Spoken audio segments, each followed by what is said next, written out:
Ya, saudara-saudara yang dikasihi Tuhan, mari bersama-sama sebelum kita belajar dari firman Tuhan. Mari bersama-sama kita berdoa mohon Roh Kudus menolong dan memampukan kita untuk mengerti apa yang menjadi maksud Tuhan dalam kehidupan kita. Mari bersama kita berdoa. Tuhan, kami bersyukur oleh karena Engkau Allah yang menopang dalam kehidupan kami dan yang membuat kami ini mampu untuk bertahan. Bukan karena kami punya kekuatan yang luar biasa, tetapi karena Engkau yang luar biasa yang menopang kami dan yang memampukan kami. Karena itu ya Tuhan, kami percaya kalau hari ini Engkau masih memberi kami hidup, oleh karena Engkau masih punya sesuatu untuk kami kerjakan. Engkau masih punya rencana, Engkau masih punya desain, Engkau masih punya misi untuk kami lakukan dalam hidup kami hari ini, di dalam kehidupan kami pada saat ini. Untuk itulah ya Tuhan, hari ini kami mau belajar bersama, bukan hanya meminta Tuhan memberi berkat kepada kami, tetapi juga mengerti apa yang Tuhan mau untuk kami kerjakan. Roh Kudus pimpin kami, mampukan kami pada saat ini untuk belajar dari firman Tuhan, mengerti akan apa yang Engkau mau nyatakan melalui firman-Mu yang bersama akan kami belajari, kami akan baca, kami akan dengar, kami akan renungkan. Roh Kudus pimpin di tengah kelemahan kami, supaya kami mampu mengerti apa yang menjadi maksud Tuhan. Dan lebih dari itu, mampukan kami untuk dapat melakukan apa yang Tuhan mau. Terima kasih Tuhan. Kami menyerahkan waktu ini hanya ke dalam pimpinan dan berkat Tuhan sendiri. Dengar doa kami. Hanya di dalam nama Tuhan Yesus, Tuhan dan Juru Selamat kami yang hidup, kami berdoa. Amin. Saya besarkan dulu bagian saya supaya kelihatan lebih gede. Nah, kalau gini kan kelihatan lebih besar. Supaya saudara juga bisa melihat saya, begitu saya bisa melihat saudara, saya sampaikan kepada saudara tentunya salam kepada saudara-saudara, dimanapun saudara berada, baik yang di platform Zoom ataupun di dalam platform YouTube. Ya. Kita bersama-sama bersyukur. Ya. Kalau saya ngajarin, saya ada di SDT Amanat Agung dan saya mengajarkan kepada mahasiswa, begitu. Seringkali kita berkata, kalau orang bertanya, apa kabar? Kita berkata, dulu kita ngomong baik gitu ya, apa kabar, itu kan diajarin. Waktu saya belajar SMP, belajar bahasa Inggris, how are you gitu ya, jawabannya fine, thank you, and how are you begitu ya, baik dan bagaimana dengan dirimu. Lalu kita kembangkan dan kita berkata, apa kabar? Anak Tuhan berkata, luar biasa. Wah, luar biasa ya, merasakan akan kasih berkat Tuhan yang luar biasa sehingga kita ingin untuk terus mengabarkan dan terus bersaksi. Nah, saya katakan itu masih kurang, gitu ya. Kenapa? Nah, saya katakan kalau kita ditanya apa kabar, bukan hanya berkata luar biasa, tapi harus berkata masih hidup. Nah, aneh ya. Tapi bukan berkata apa kabar, ya masih hidup. Nah, itu susah kalau seperti itu ya, nggak punya semangat. Masih hidup itu bukan hanya berarti kita mau menerima sesuatu, tetapi kita sadari kalau Tuhan memberi pada kita hari ini hidup, artinya Tuhan masih mau berencana dan berkarya bersama dan di dalam kita untuk melakukan sesuatu. Dan itu merupakan sesuatu yang luar biasa. Bukan hanya kita bisa menerima, tetapi juga bisa melakukan sesuatu. Tuhan mau percayakan dan Tuhan mau menerima apa yang kita mau kerjakan di dalam dan bersama Tuhan. Nah, itu yang luar biasa. Dan itu yang membuat kita berkata, masih hidup. Saudara mau berkata demikian, masih hidup, begitu ya. Saudara hari ini mungkin sakit, tapi Tuhan masih kasih saudara hidup, berjuang. Oleh karena apa? Oleh karena Tuhan masih punya sesuatu untuk saudara kerjakan, atau saudara harus berikan. Saya selalu mengatakan hal yang sama kepada orang-orang yang kalau saya mengunjungi di rumah sakit dan saya berkata, hari ini Tuhan masih berikan pada kita hidup, mari kita berjuang. Jangan sia-siakan apa yang Tuhan berikan. Ya, karena Tuhan masih punya sesuatu untuk kita. Oke, nah hari ini saudara saya ingin mengajak kita bersama dalam satu tema kita yang luar biasa, keluarga yang melayani, the serving family. Ya, saya ingin mengajak kita bersama belajar dari firman Tuhan, yaitu dari Yohanes pasal yang ke-12, ayat yang pertama sampai dengan ayat yang ketiga. Firman Tuhan itu berkata demikian, Yohanes 12 ayat yang pertama sampai dengan ayat yang ketiga. 6 hari sebelum Paskah, yaitu sebelum Tuhan Yesus kemudian naik ke kayu salib, Yesus datang ke Betania, tempat Lazarus yang dibangkitkan Yesus dari antara orang mati. Nah, di situ diadakan perjamuan untuk dia, dan Marta melayani, sedang salah seorang yang turut makan dengan Yesus adalah Lazarus. Maka Maria mengambil setengah kati minyak narwastu murni yang mahal harganya, lalu meminyaki kaki Yesus dan menyekanya dengan rambutnya. Dan bau minyak itu semerbak di seluruh rumah itu. Ya, demikian jawab pembacaan firman Tuhan. Berbahagialah kita yang mendengar sabdanya, yang mengerti dan memegang serta dapat melakukan dalam hidup kita. Saudara dulu pernah, atau saudara kalau saudara hari ini tahu, kalau ditanya binatang apa yang sering kali menjadi peliharaan manusia, gitu ya, saya yakin nggak akan ngomong singa atau harimau atau buaya begitu, walaupun ada juga begitu. Tetapi banyak yang ada menjadi binatang yang pet di rumah itu adalah kucing atau anjing begitu ya. Nah, ada kucing yang besar, ada kucing Angora dan kucing yang lain yang sering kali dibawa begitu. Dan yang kedua adalah anjing. Saudara tahu bedanya kucing dan anjing? Pasti banyak ya bedanya, begitu ya. Dari tubuhnya beda, dari bentuknya beda, dan lain sebagainya. Tetapi ada yang kemudian melihat bahwa ada perbedaan yang membuat kucing dan anjing itu berbeda. Karena apa? Kalau kucing itu mintanya adalah dia dilayani oleh tuannya atau yang punya. Ya dimandiin, dikasih makan, dan lain sebagainya. Hanya bisa ngeong begitu, lalu kemudian menggesekkan tubuhnya ke kepada pemiliknya, supaya pemiliknya kemudian mengelus dia, menggaruk di lehernya, lalu dia bertiduran begitu. Itu kucing. Apa bedanya dengan anjing? Anjing jarang sekali menggesekkan tubuhnya kepada pemiliknya, tetapi dia selalu siap untuk pemiliknya. Anjing adalah binatang yang setia. Anjing itu bukan hanya minta untuk diberi makan, tetapi bahkan ada anjing-anjing yang bisa menjadi penjaga, yang menjaga, yang bahkan terus waspada kalau ada orang-orang asing dia menyalak. Ada bahkan yang bisa dipakai untuk menjaga bayi dan lain sebagainya. Anjing itu binatang yang bukan hanya setia, tetapi anjing adalah binatang yang bukan hanya minta dilayani, tetapi yang melayani juga. Nah, saudara, itu sebabnya dulu pernah ada sampai bahkan diangkat menjadi sebuah pemahaman ataupun diajarkan menjadi cat and dog theology, begitu ya, yang lebih kepada menekankan apakah anak Tuhan itu mempunyai pemikiran seperti cat, seperti kucing yang mintanya dilayani. Tuhan tolong saya, Tuhan saya minta ini, Tuhan saya minta itu. Atau kita menjadi orang-orang yang seperti memiliki satu semangat, memiliki satu komitmen yang bukan hanya minta, tetapi juga mau melayani. Hari ini dalam satu tema kita ini, saya ingin mengajak kita melihat satu keluarga yang diberikan di dalam Yohanes pasal yang ke-12 ini, yaitu keluarganya Lazarus. Saudara, kalau saudara membaca keluarga Lazarus ini, maka kita melihat bahwa keluarga ini adalah keluarga yang tinggal di Betania, yang dikatakan sekitar 2 mil atau 3,2 kilometer dari Yerusalem, sangat dekat. Itu sebabnya Tuhan Yesus tinggal ataupun bahkan berada di Betania sebelum dia pergi ke Yerusalem.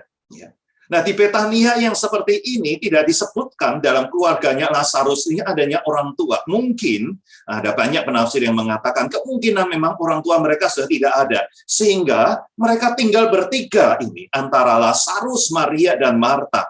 Kita bisa mengetahui bahwa 3 orang ini adalah 3 orang yang begitu kuat, begitu dekat. Ya. Kenapa? Karena kita bisa mendapati, bahkan kalau kita melihat antara Yohanes pasal yang ke-11 dan pasal yang ke-12 ini, itu diceritakan mengenai keluarga Lazarus ini. Ya. Kita bisa melihat bagaimana Lazarus ini dikasihi oleh adik-adiknya, oleh saudara-saudaranya, oleh Maria dan Marta. Walaupun Maria dan Marta ini berbeda sekali di dalam temperamen, dalam kepribadian mereka, ya kadangkala yang namanya saudara itu ya bisa juga ribut begitu ya, kok dia begini, dia begitu. Tetapi mereka itu bersama-sama, sehingga mereka itu sebetulnya di dalam kebersamaan mereka dalam satu keluarga, tidak ada orang tua, tapi ini saudara-saudara ini rukun baik-baik. Saya luar biasa melihat akan hal ini. Ya, saudara, saya seringkali mendengar, ya, orang tua masih ada, saudara sudah ribut masing-masing. Ya, ada bahkan yang mengatakan selama orang tua masih ada, saudara-saudara itu bisa rukun. Begitu orang tua nggak ada, saudara-saudara cerai-berai semua. Nah, saudara-saudara hari ini masih mempunyai orang tua, bersyukur. Tetapi bukan hanya itu, mari kita, saudara, sebagai saudara satu dengan yang lain, itu punya kerukunan, punya satu kesatuan. Jangan sampai oleh karena orang tua nanti pada satu saat memang mungkin lebih dahulu perjuangannya sudah selesai meninggalkan kita, lalu kemudian kita sudah sepertinya kehilangan saudara. Lazarus, Maria, Marta, mereka bersatu bersama-sama. Dan mereka tentunya di dalam satu kesatuan ini pasti saling melayani bersama. Oleh karena mereka hidup dalam satu keluarga, dalam satu rumah, mereka sudah melayani di dalam. Tetapi pelayanan mereka bukan hanya pelayanan di dalam, artinya untuk membuat mereka bisa hidup bersama-sama. Lebih dari itu, mereka menerima Yesus. Di dalam keluarga mereka bahkan dikatakan bahwa Tuhan Yesus itu begitu dekat. Lazarus itu begitu dekat. Sehingga pada waktu Lazarus sakit, Maria dan Marta itu mengirim pesan dan berkata, saudaramu itu Lazarus yang kau kasihi itu sakit. Wow, ini luar biasa sekali. Itu berarti merasakan adanya satu kebersamaan yang akrab dengan Tuhan. Dan yang membuat Tuhan juga begitu dekat dengan mereka. Ya, sampai ketika Lazarus kemudian, Tuhan tahu apa yang mau dilakukan untuk Lazarus. Dalam Yohanes pasal yang ke-11. Kalau saudara melihat ayat yang paling pendek dikatakan dalam Alkitab, itu adalah Yohanes 11 ayat yang ke-35, dikatakan, maka menangislah Yesus. Oleh karena apa? Oleh karena melihat Maria yang pada satu sedih. Dia tidak tahu apa yang akan Tuhan kerjakan dalam hidup keluarga mereka. Tetapi ketika Lazarus tiada, mereka begitu kehilangan. Itu menunjukkan betapa mereka saling mengasihi. Dan Tuhan tahu itu. Maka Tuhan menangis bersama dengan Maria. Tuhan bukan Tuhan yang enam. Tuhan bukan Tuhan yang nggak punya hati. Tuhan adalah Tuhan yang penuh dan mengerti akan apa yang menjadi pergumulan. Dia menangis bersama-sama dengan Maria. Sekalipun Tuhan tahu apa yang akan dia kerjakan, yang akan membuat Maria bisa tertawa. Nah, saudara, disinilah keluarga ini begitu akrab dengan Lazarus. Maka dalam keakraban ini, pelayanan yang dilakukan oleh Maria, Marta kepada Lazarus atau bersama dengan Lazarus di dalam itu ternyata bukan terkungkung ada di dalam, tapi juga menjadi keluarga yang melayani bersama. Nah, kalau kita lihat selanjutnya di dalam apa yang pasal 12 ini ada sebuah perjamuan yang diadakan di sana. Nah, dalam perjamuan itu dikatakan bahwa di sana Marta ada, di situ Maria ada, di situ Lazarus ada. Saudara, perjamuan itu yang dikatakan di sini adalah pada umumnya itu ada diadakan pada malam hari, karena malam hari itu menjadi satu kebersamaan yang biasa mereka, tradisi mereka itu bersama-sama. Dan dalam perjamuan itu mereka bukan duduk di kursi ya, tetapi lebih banyak mereka dikatakan reclining atau kakinya itu diselonjorkan begitu. Nah, biasanya di dalam perjamuan seperti itu yang laki-laki itu ngobrol bersama, lalu yang perempuan itu yang melayani, yang memberikan segala sesuatu.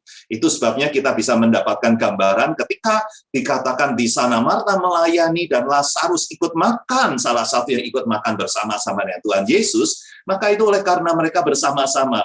Dan ketika kemudian Maria bisa menyeka ataupun meminyaki kaki Yesus dan menyeka, itu oleh karena memang mereka adalah di dalam satu situasi ataupun mereka itu reclining ya, berselonjor begitu kakinya, sehingga itu mereka bisa dan dikatakan itu merupakan sesuatu perjamuan yang diadakan untuk Yesus. Kenapa? Karena tentunya ini bisa dikatakan dalam pasal yang ke-11 di mana Tuhan Yesus menyembuhkan, bukan hanya menyembuhkan, tetapi membangkitkan Lazarus, untuk mereka sangat bersukacita dan mereka berterima kasih. Maka diadakan di sana sebuah perjamuan itu, ya. Dan di dalam perjamuan itu, waktu mereka bersyukur berterima kasih, maka kita bisa mendapati bahwa apa yang menjadi fokus di situ, ya. Yang menjadi fokus di sana adalah Tuhan Yesus. Ya. Tuhan Yesus menjadi pusat di mana Marta melayani, ya, memberikan makanan-makanan yang disediakan. Lazarus ada di situ yang duduk makan bersama, bercakap bersama dengan Tuhan Yesus. Maria juga melakukan sesuatu untuk Tuhan Yesus. Saudara, ini merupakan satu konsep yang penting. Kenapa ataupun apa yang kita katakan dengan kata melayani? Kalau kita ngomong soal melayani, to serve itu, maka pelayanan kita itu selalu harus memiliki satu fokus pusat, yaitu siapa? Tuhan Yesus, Allah kita. Ya. Kita mengasihi orang-orang, oleh karena kita tahu Tuhan mengasihi mereka juga. Kita melakukan segala sesuatu oleh karena cinta kita kepada Tuhan.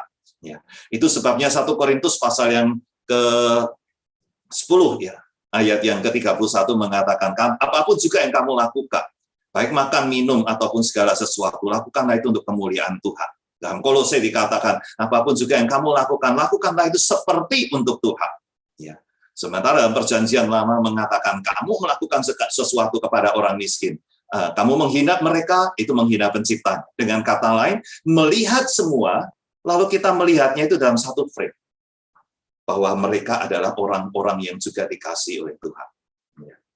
Konon ceritanya satu saat itu, ini kisah yang tentunya bukan di dalam Alkitab, dikatakan waktu itu Abraham, ya, kemudian berada di tendanya dan melihat ada musafir ataupun seorang yang kemudian berjalan musafir itu sudah sore, ya. Lalu dia berkata kepada musafir itu, mari silahkan masuk ya makan, karena engkau sudah lelah tentu silahkan kami sediakan makanan. Maka musafir itu masuk ke dalam ya, lalu duduk bersama-sama dengan Abraham. Nah, ketika duduk bersama dengan Abraham, makanan sudah disiapkan, lalu kemudian Abraham berkata, mari kita berterima kasih, bersyukur kepada Tuhan gitu ya. Nah, ketika memimpin doa untuk semuanya ini, si musafir itu diam aja begitu ya. Lalu Abraham berkata, kenapa engkau nggak ikut berdoa? Ya. Tapi musafir diam aja langsung makan begitu. Ya. Wah, Abraham marah sekali, mengatakan, kamu itu sudah dijamu makan, nggak tahu terima kasih, nggak mau berdoa. Udah sana keluar sana, diusir pergi begitu ya. Waktu diusir pergi, Tuhan bertanya kepada Abraham, Abraham, kenapa kamu usir pergi itu musafir itu? Abraham bilang, gimana Tuhan nggak diusir pergi? Menjengkelkan dia, masa sudah dikasih makanan, sudah ini, berterima kasih kepada Tuhan, doa aja nggak mau. Ya. Si Tuhan lalu berkata, Abraham, kamu baru sebentar aja udah nggak sabar sama dia. Aku itu sudah sabar puluhan tahun musafir ini seperti itu. Ya. Aku masih sabar dengan dia. Masa kamu nggak sabar? Begitu ya. Nah, melayani orang, melayani sesama, itu tetap harus punya satu pusat, yaitu kita sedang melayani Tuhan melalui pelayanan kita kepada sesama. Ketika kita sedang melayani atau melakukan suatu pelayanan, Yesus harus menjadi pusat. Pada saat Tuhan Yesus menjadi pusat, saudara, hal itu akan membuat fokus kita itu menghilangkan segala sesuatu yang lain. Ada banyak hal yang bisa menjadi kendala-kendala dalam pelayanan. Oleh karena apa? Oleh karena kalau kita melihat sekitar kita atau reaksi yang kita punyai oleh karena orang lain, misalnya, ya, misalnya saja ketika suami istri ngomongnya nggak enak, suami jengkel, bisa melayani? Kadang-kala susah. Karena apa? Kena itu dengan masalah ini. Segala sesuatu di sekitar kita itu sering kali membuat distraction ataupun suatu hal yang membuat pelayanan kita itu nggak fokus, nggak bisa baik sekali. Karena apa? Karena kita bukan berfokus kepada Tuhan. Ketika kita berfokus kepada Tuhan, yang lain juga hilang. Saudara, hari ini mungkin saudara dan saya berada di dalam pergumulan-pergumulan kita masing-masing yang mungkin berbeda-beda. Ada mungkin rekan-rekan yang saudara hari ini sedang dalam proses penyembuhan, puji Tuhan. Atau mungkin hari ini saudara baru sadari saudara terpapar. Atau mungkin hari ini saudara masih terbaring sakit. Atau mungkin oleh karena adanya berbagai macam tekanan dan berbagai masalah ekonomi atau berbagai masalah yang lain yang membuat saudara merasa begitu lemah dan begitu lelah. Lalu suruh ngomongin, sekarang harus melayani. Kita berpikir, gimana bisa? Karena apa? Fokus kita bukan kepada Tuhan. Fokus kita masih kepada situasi-situasi di sekitar kita. Itu yang seringkali membuat kita sulit untuk melakukan suatu pelayanan. Just Beverly pada waktu dia mengatakan, I'd rather have Jesus than have the world. Ketika dia berkata demikian, aku lebih menyukai memiliki Tuhan Yesus daripada dunia ini. Oleh karena apa? Ketika dia fokuskan kepada Tuhan, maka dia lihat yang lain itu nggak jadi masalah. Ketika kita memfokuskan diri kita kepada Tuhan, perlakuan orang kepada kita nggak akan membuat kita itu kehilangan semangat untuk melayani. Banyak orang berkata, udahlah nggak mau lagi jadi panitia, nggak mau lagi melayani karena apa? Udah jadi panitia capek-capek masih dikritik lagi gitu ya. Udah masak baik-baik masih dikatakan masakanmu asin dan lain sebagainya. Udah lain kali kamu beli sendiri, urus sendiri urusanmu, makan-makan sendiri gitu ya. Karena apa? Marah. Saudara, melayani ketika kita fokus pada Tuhan. Tuhan masih berikan orang ini ada bersama kita. Artinya Tuhan mau kita melakukan sesuatu pada kita. Oleh karena Tuhan, maka kita melakukan. Seperti Petrus pada waktu dikatakan oleh Tuhan, tebarkan jalanmu. Dia tidak katakan Tuhan ini sudah siap. Nggak mungkin bisa ada. Tapi dia katakan, oleh karena Engkau Tuhan, aku melakukannya. Saudara, apakah kita punya fokus di dalam pelayanan kita dan berkata, oleh karena Tuhan menempatkan Engkau sebagai suamiku. Engkau menempatkan dia sebagai istriku. Engkau menempatkan dia sebagai anak-anakku. Maka aku melayani mereka, mengasihi mereka, karena aku mengasihi Engkau, yang memberikan mereka, mempercayakan mereka berada di sekitarku. Oleh karena Engkau menyatukan kami sebagai satu keluarga besar di dalam BCS Serpong ini, Bright Community Service Serpong ini, maka aku akan memperhatikan, aku mau berdoa untuk mereka. Sekalipun mungkin kadang-kala mereka menjengkelkan saya, kadang-kala mereka itu nggak mau tahu. Oke. Oleh karena Tuhan, maka aku mau melayani. Saudara, fokus itu akan menghilangkan segala sesuatu yang bisa mendistraksi ataupun bisa melemahkan semangat kita dalam melayani. Pertanyaannya sekarang adalah, apakah saudara memberikan fokus itu kepada Tuhan? Atau kepada situasi sekitar? Ini hal yang seringkali membuat pelayanan-pelayanan itu gagal dilakukan dengan baik. Fokus itu juga membuat kita bisa memberikan value, nilai kepada segala yang kita lakukan. 1 Korintus 15 ayat yang ke-58 berkata, jangan goyah, giatlah selalu dalam pekerjaan Tuhan. Karena apa?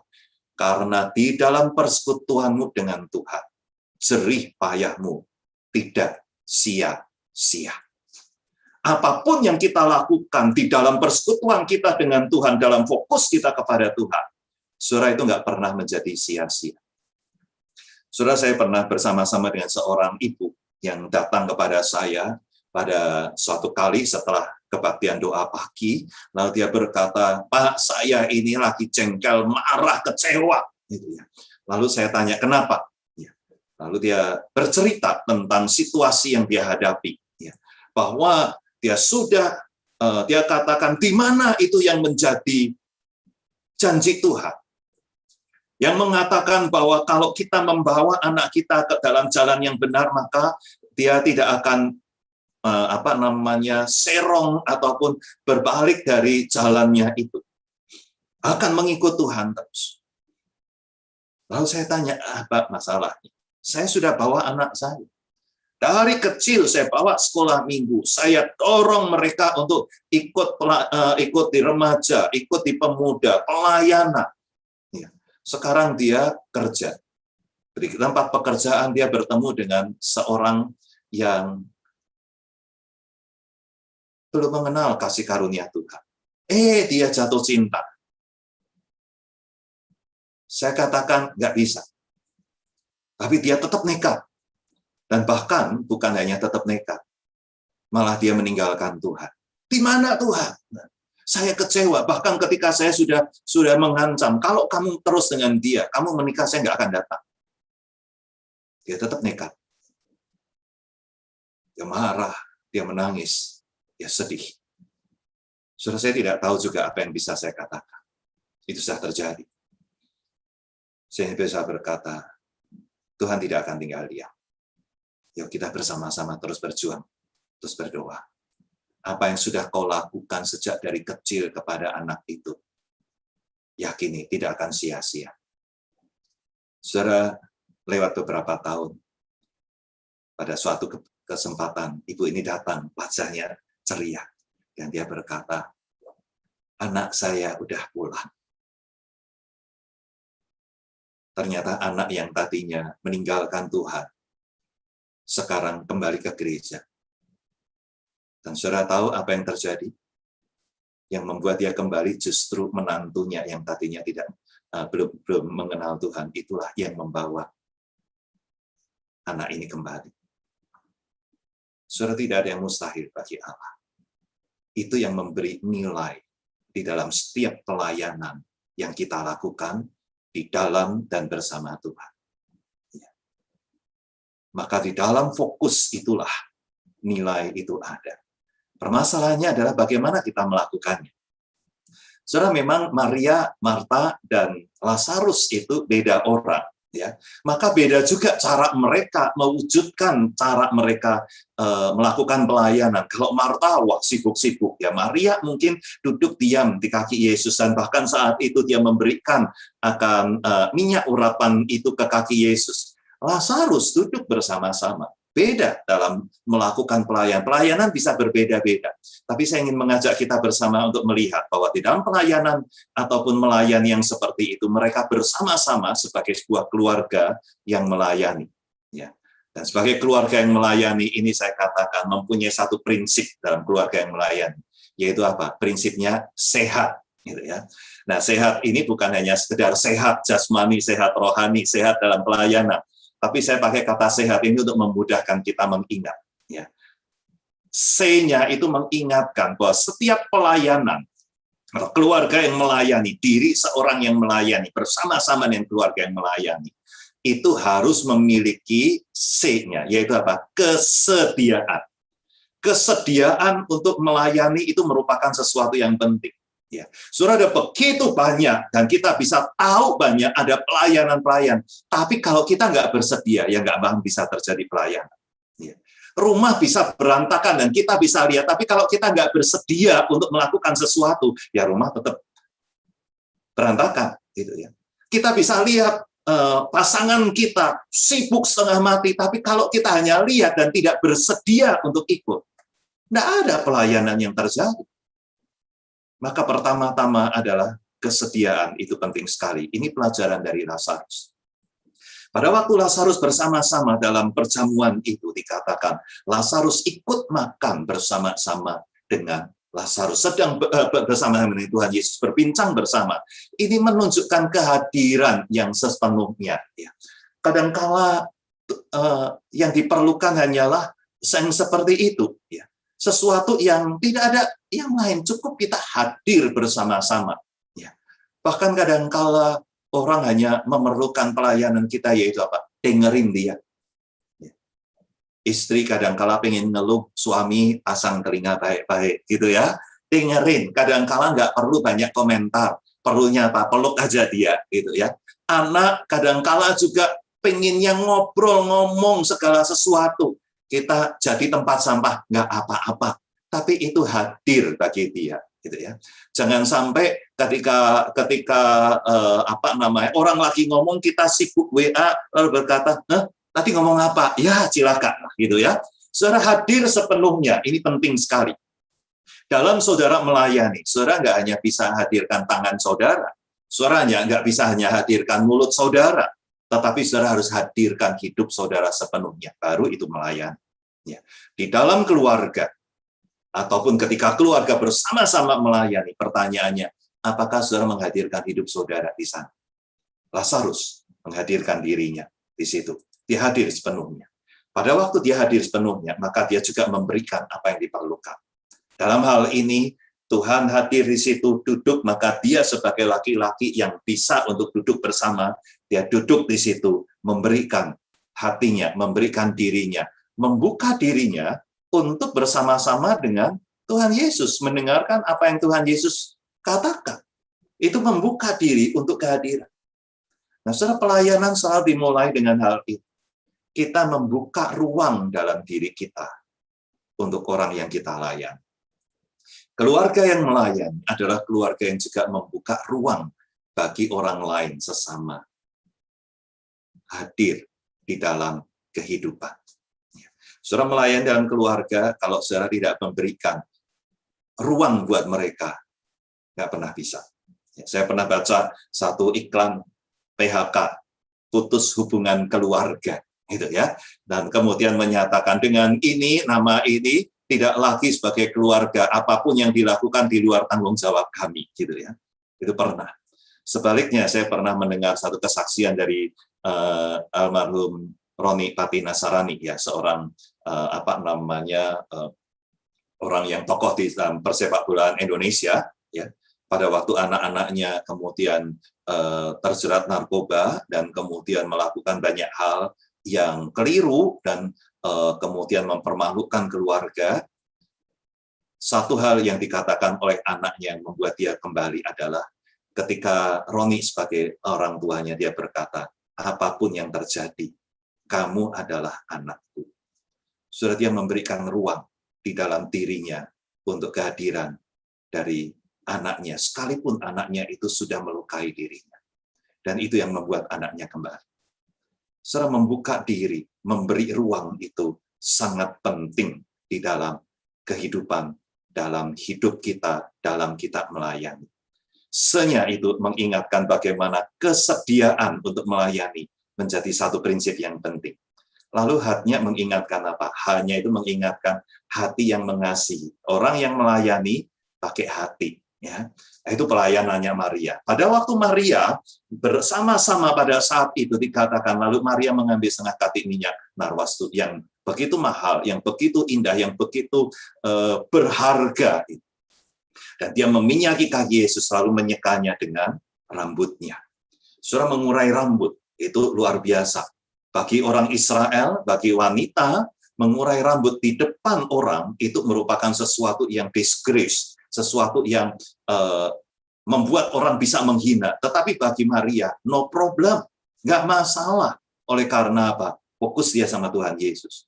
Orang mau ngomong apa aja, bagi dia nggak ada masalah. Karena yang dia ingin berikan adalah hatinya yang mengasihi. Dalam hati yang mengasihi itulah dia memberian yang terbaik. Minyak yang begitu mahal. Dia tidak pernah berkata, aduh Iman kalau hanya dikasih, saya kalau hanya dikasih ke kaki. Dia nggak berkata begitu. Apapun untuk Tuhan. Nggak ada yang terlalu mahal. Nggak ada yang terlalu berharga untuk kemudian di-keep buat diri sendiri. Nah, itulah hati yang melayani. Anak-anak Tuhan yang melayani. Tidak akan berkata, waduh, terlalu besar. Saudara, Tuhan memberikan dan Tuhan tidak pernah merasa terlalu menyayangkan. Firman Tuhan berkata, ia yang tidak menyayangkan anaknya. Bapa itu memberikan Kristus Yesus hadir. Tuhan Yesus sebagai anak, sang anak, yang berada di dalam kemuliaan nyaman. Dia rela datang ke dalam dunia, menderita di tengah-tengah dunia. Karena apa? Dia mengasihi saudara dan saya. Dalam kasih yang seperti itu, dia memberikan dirinya. Sampai pada akhir, walaupun di dalam Taman Getsemani dia berdoa, dan dia berkata, kalau sekiranya mungkin, tetapi dia berkata, hendakmu jadi. Dan sejak saat itu, dia tanpa menoleh lagi, dia jalani sampai di atas kayu salib. Karena apa? Karena dia mengasihi saudara dan saya.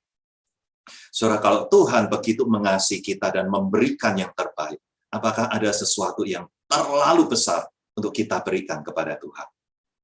Itu sebabnya, saudara, saya selalu mengatakan, kalau ada dalam keluarga, dan kita punya anak-anak, orang tua, berani nggak ngomong sama Tuhan? Tuhan, kalau Tuhan berikan anak-anak di dalam hidup saya, dan Tuhan mau anak saya itu dalam desain Tuhan, untuk Tuhan mau pakai seumur hidup melayani Tuhan, saya berikan, yang terbaik saya berikan.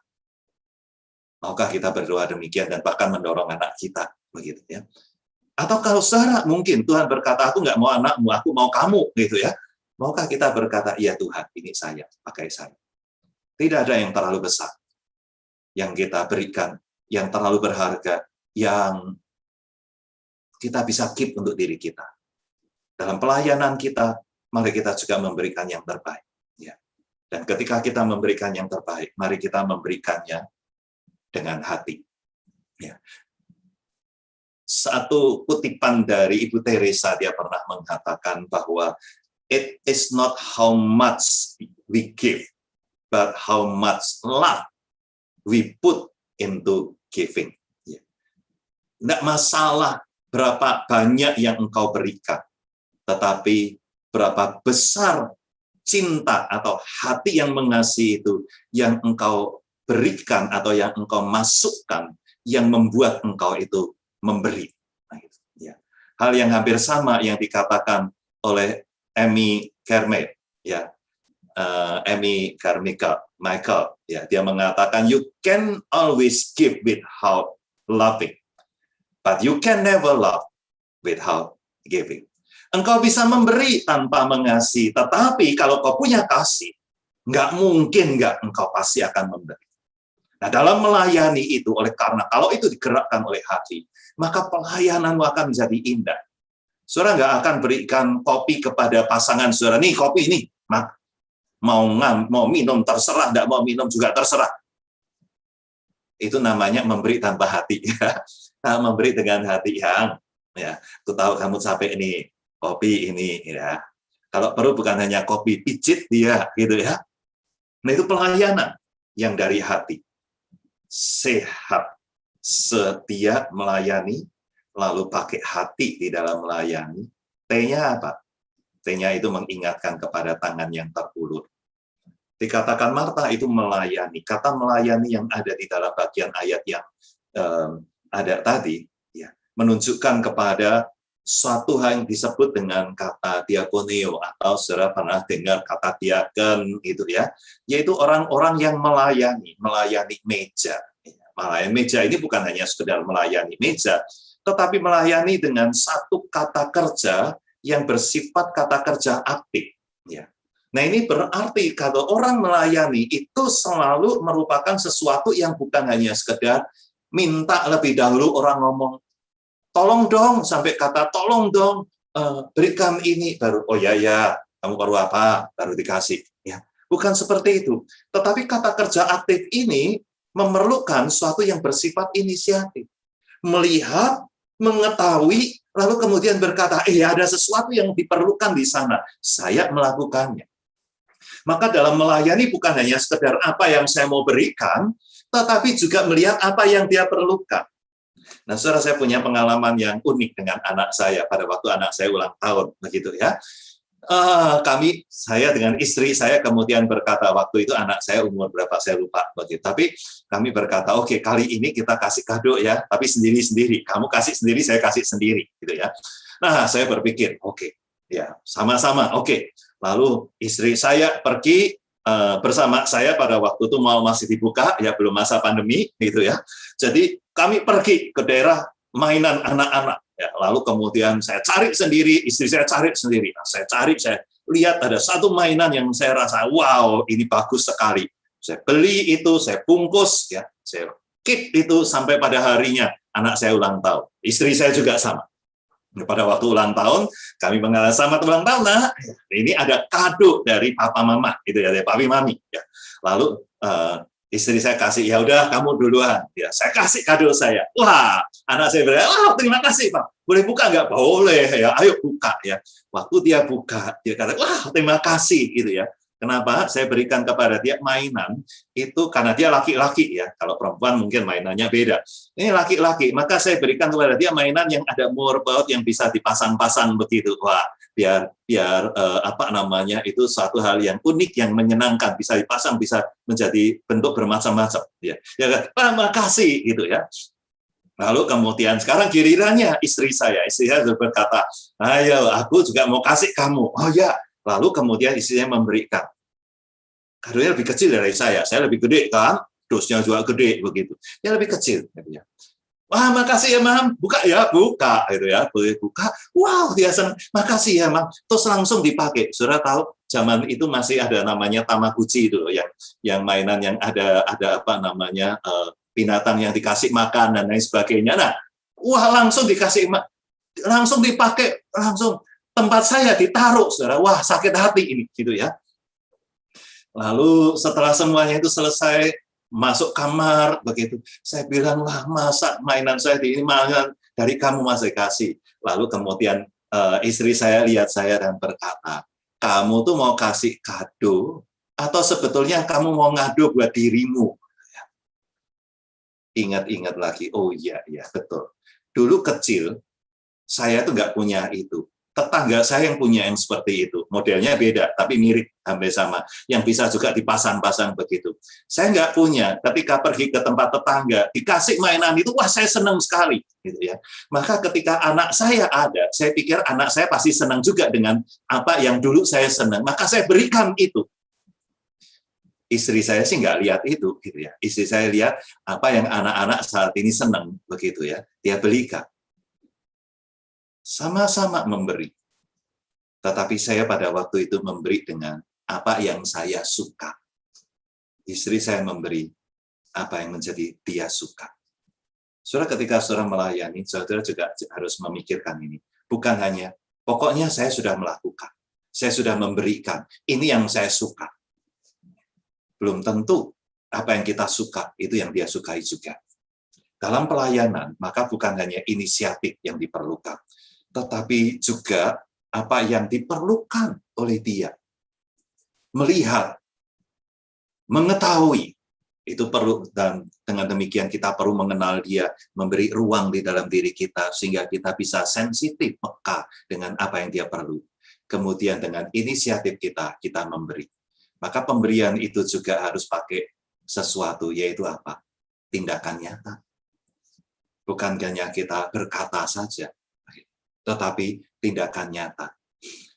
Saudara, saya tidak tidak menampik bahwa ada orang-orang yang kadangkala menjengkelkan, gitu ya.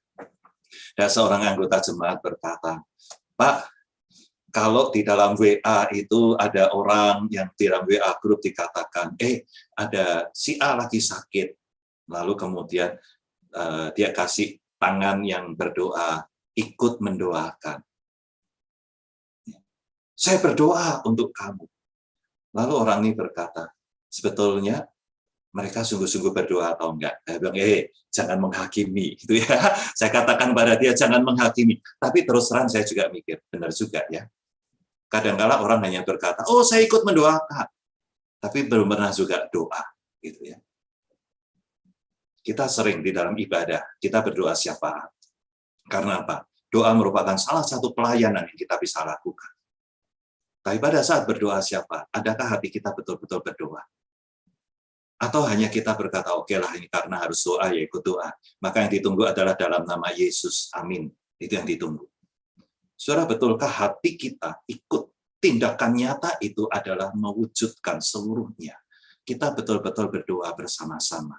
Kita betul-betul melakukannya. Ada suatu tindakan nyata. Ini penting sekali. Pelayanan nggak akan muncul atau nggak akan terjadi dengan baik tanpa suatu tindakan nyata dari diri kita. Maka pentinglah kita mengingat apa yang juga dikatakan oleh Peter Marshall. Peter Marshall dia berkata begini, small deeds done are better than great deeds planned.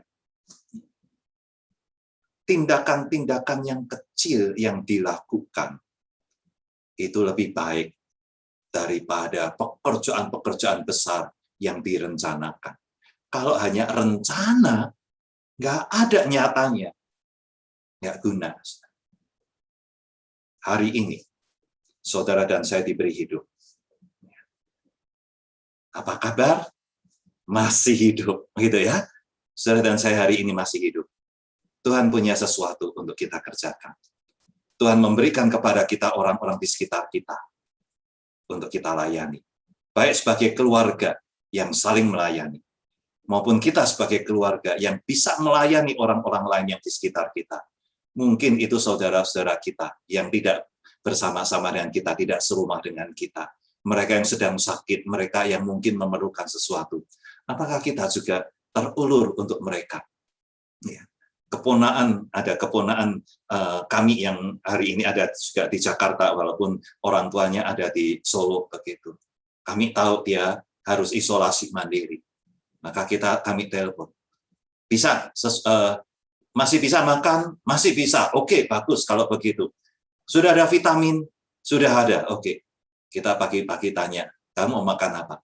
Kita pesankan supaya bisa diantar ke sana. Karena apa? Dia sendiri nggak boleh keluar. dan dia berada di asramanya, di mesnya, belum tentu dia bisa pesan ataupun belum tentu juga orang ingat sama dia. Maka kita lakukan. Keluarga yang melayani adalah keluarga yang melakukan mungkin pekerjaan-pekerjaan atau tindakan-tindakan kecil. Hari ini Tuhan memberi kepada saudara dan saya kesempatan untuk melayani. Pertanyaannya, maukah kita melayani? Sebagai keluarga yang melayani, adakah kita menjadi orang-orang yang sehat tadi? Punya kesediaan, memakai hati, dan dengan tangan yang terulur. Amin. Mari kita berdoa. Tuhan, tolong kami, firman-Mu bukan hanya kami baca, tetapi Engkau memberikan kepada kami sebuah pengingatan. Bagaimana sebagai keluarga, Lazarus, Maria, dan Marta, yang saling mengasihi, mereka melayani di dalam, tetapi juga melayani sebagai keluarga, dengan pusat yang hanya tertuju kepada Tuhan Yesus. Dan kami belajar, sekalipun pelayanan mereka berbeda-beda, tetapi mereka bersedia untuk melayani. Mereka memberi dengan hati mereka, dan mereka melakukan sesuatu tindakan nyata. Dan biarlah Tuhan, hari ini, ketika Engkau masih memberi kami hidup dan masih memberi kami kemampuan untuk melakukan sesuatu, kata-kata, senyuman kami, tindakan kami, pikiran kami, apapun yang bisa kami kerjakan, hari ini Kau masih memberi kami kesempatan itu. Tolong kami Tuhan untuk bisa melayani. Mampukan kami dan berikan kami pertolongan-Mu, kuasa-Mu, supaya kami bisa melakukan dan menjadi pelaku-pelaku firman. Terima kasih. Dengar doa kami, di dalam nama Tuhan Yesus kami berdoa. Amin. Saya serahkan kembali. Terima kasih